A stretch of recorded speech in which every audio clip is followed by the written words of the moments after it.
Bismillahirrahmanirrahim. Assalamualaikum warahmatullahi wabarakatuh. Perkenalkan, saya Nitya Karyanti dari kelas Sistem Basis Data. Pada kesempatan kali ini akan membahas studi kasus 4, yaitu dengan pembahasan nanti kita akan mengimplementasikan ERD studi kasus laboratorium ke database SQL. Nanti itu ada tabel minimal itu ada 3 baris. Kemudian pada persimpangan data peminjaman untuk primary key itu menggunakan verb relationship, di mana foreign key dari tabel peminjaman dan barang dikombinasikan menjadi primary key. Di sini tuh ini ERD yang kita gunakan, yang kita implementasikan ke database SQL. Oke, kita sekarang di sini untuk membuat database itu dengan fungsi create database, kemudian nama database itu. Di sini aku sudah buat database dengan nama laboratorium. Langsung saja, di sini juga aku sudah buat 11 tabel. Pertama, aku buat tabel lab dengan fungsi create table lab ID serial primary key.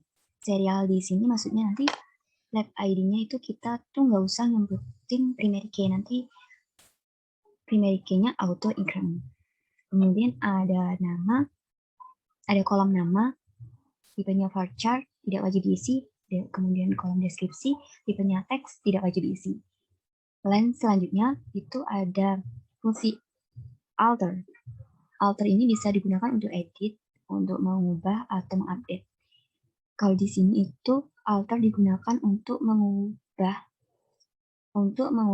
tabel di lab dengan kolom nama itu diset menjadi maknul. Maknul ini tuh maksudnya wajib diisi, kan sebelumnya di sini tuh tidak wajib diisi dan diubah menjadi wajib diisi. Selanjutnya fungsi insert. Insert ini digunakan untuk menambahkan nilai pada kolomnya. Cara penulisannya itu insert, lab, kemudian menyebutkan nama kolomnya, baru value-nya itu nilai yang ingin dimasukkan ke kolomnya. Oke, coba kita lihat. Nah, di sini sudah ada lab ID sebagai primary key. Tipenya integer, kemudian nama, tipenya varchar, deskripsi, tipenya teks. Selanjutnya, buat tabel dosen. Seperti tadi, menggunakan fungsi create table dosen ID serial, yaitu sudah auto increment. Kemudian ada ini tipenya varchar, wajib diisi. Nama, tipenya varchar, wajib diisi.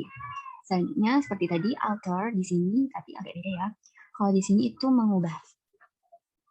Maksudnya di sini itu mengubah di tabel dosen, yaitu NIP menjadi UniQ. Kemudian insert itu digunakan untuk menambahkan nilai di nama kolomnya.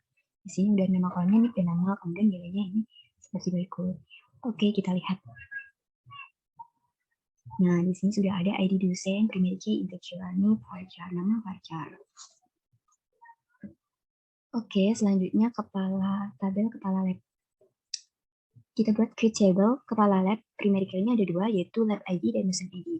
Lab ID ini tipenya integer, not null, wajib diisi, dan ini tuh berdasarkan dari tabel lab, kolom lab ID. Begitupun dosen ID, yaitu berdasarkan tabel dosen, kolom dosen ID.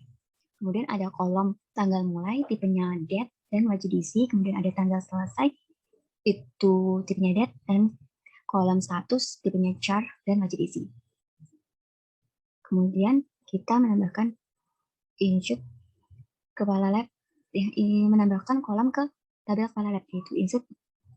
Nama kolomnya kita sebutkan, kemudian kita menyebutkan nilai yang ingin tambahkan. Coba kita lihat ya.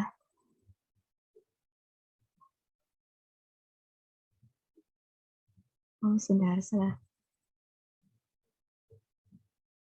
Nah, di sini lab ID itu integer, primary key-nya, dosen ID juga primary key-nya integer, tipenya tanggal mulai, date, tanggal selesai, date, statusnya, tipenya char. Selanjutnya, tabel asisten laboratorium, create table aslab ID serial primary key, nanti udah auto increment. Kemudian ada name, tipenya varchar dan wajib diisi, nama, tipenya varchar, wajib diisi, nomor HP, tipenya varchar dan wajib diisi. Kemudian fungsi alter tabel aslab ini tuh mengubah NIM menjadi UNIQ di tabel ASLab. Kemudian berikutnya, di sini juga mengubah nomor HP menjadi UNIQ. Kemudian di sini lab ID itu diubah menjadi itu wajib diisi. Kemudian untuk foreign key lab berupa lab ID itu akan berdasarkan pada tabel lab kolom lab ID. Selanjutnya menambahkan kolom nama kolomnya, kemudian nilainya. Kita lihat. Nah, di sini sudah ada seperti yang tadi pada awal. Oke, tabel berikutnya itu jenis barang. Oke, tabel jenis barang, ID jenis barang, serial, nanti akan auto increment, kemudian ada nama jenis, tipenya varchar, wajib diisi, keterangan, tipenya teks. Kemudian di sini itu select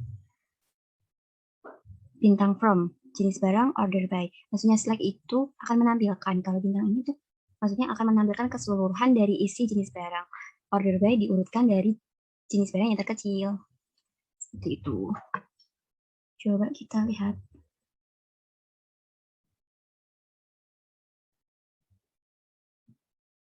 Nah, jadinya seperti ini. Diurutkan dari yang terkecil.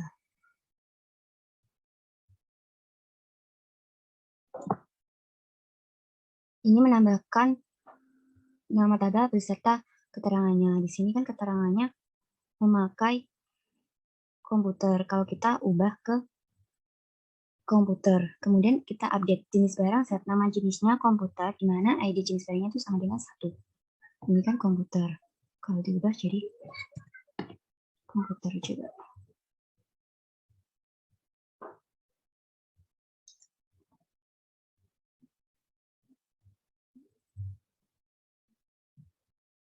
Nah, update sukses. Kita lihat.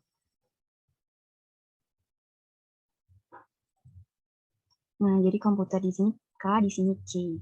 Kemudian untuk delete itu menghapus ya, maksudnya kalau di sini delete dari tabel jenis barang di mana ID-nya itu 4. Tadi kan di sini tidak ada ID yang 4, jadi kita coba ubah 3. Kita lihat. Delete sukses. Kita coba lihat kembali, nomor 3 sudah hilang. Nah, di sini tinggal ID yang 1, 2. Oke, selanjutnya kita ke tabel barang. Tabel barang, create table barang ID, serial, nanti auto increment, kemudian ada nomor seri, itu varchar, tipenya deskripsi teks. Di sini alter ini untuk mengubah nomor seri yang awalnya itu tidak wajib diisi menjadi wajib diisi. Kemudian nomor seri diubah menjadi UNIQ. Kemudian di sini ID jenis barang dijadikan wajib diisi. Kemudian ID lab diwajibkan wajib diisi. Kemudian kalau di sini foreign key jenis barang itu foreign key dari jenis barang itu ID jenis barang yang berdasarkan tabel jenis barang ID jenis barang. Kemudian di sini juga begitu, foreign key lab itu ID lab yang berdasarkan tabel lab dengan nama kolom lab ID. Di sini juga menambahkan menambahkan kolom dan nilainya. Coba kita lihat. Nah, sudah nampak. Kemudian kita buat tabel UKM. Di UKM di sini create table UKM serial, yaitu nanti akan auto increment. Kemudian ada nama UKM, varchar, wajib diisi, keterangan, teks, dan wajib diisi. Di sini nama UKM diubah menjadi UNIQ. Kemudian kita lihat. Nah, di sini sudah ada keterangannya. Kemudian tabel kegiatan. Kita buat create table serial lagi, yaitu nanti akan auto increment primary key-nya. Di sini ada nama kegiatan, tipenya varchar, wajib diisi, keterangan, tipenya teks, wajib diisi, tanggal mulai, tipenya date, wajib diisi, tanggal selesai, tipenya date, wajib diisi. Di sini alter itu mengubah nama kegiatan menjadi UNIQ. Kemudian ID UKM itu dijadikan wajib diisi. Kemudian di sini foreign key dari UKM itu ID UKM yang berdasarkan tabel UKM ya pada kolom UKM ID. Kemudian kita menambahkan kolom dan nilainya. Coba kita lihat. Nah, sudah nampak. Selanjutnya, peminjaman. Tabel peminjaman. Kita create table peminjaman ID, serial nanti auto increment, ada tanggal pengajuan, tipenya date, wajib diisi, tanggal persetujuan, tipenya date, tanggal keluar barang, tipenya date. Di sini, ID ASLab yang dijadikan integer yang wajib diisi, kemudian ID kegiatan juga wajib diisi, kemudian foreign key dari ID ASLab itu berdasarkan tanda ASLab kolom ASLab ID. Kemudian ini peminjaman yaitu mengubah foreign key peminjaman menjadi foreign key peminjaman itu berdasarkan tabel kegiatan nama kolom kegiatan ID. Kemudian kita membuat tabelnya berdasarkan nilainya. Kita select. Nah, sudah nampak di sini. Selanjutnya, tabel pengembalian. Di sini pengembalian. Create tabel pengembalian ID serial, nanti auto increment, kemudian ada tanggal pengembalian, tipenya date, not null, wajib diisi.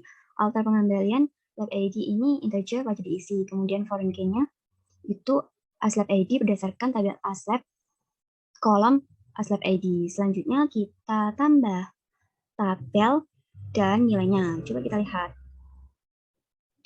Nah, sudah muncul.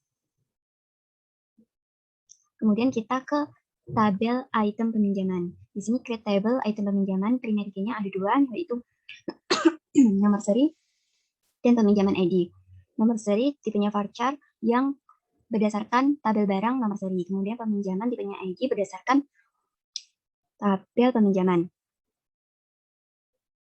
Kemudian kondisi barang keluar itu text not null, kemudian kondisi barang kembali itu tipenya text, ID barang wajib diisi, ID pengembalian wajib diisi. Di sini foreign key-nya ID barang berdasarkan tabel barang, nama kolom barang ID. Di sini foreign key dari ID pengembalian berdasarkan pengembalian tabel pengembalian, nama kolom pengembalian ID. Kemudian kita menambahkan nama kolomnya dulu, baru nilainya yang ditulis. Coba kita select, lihat.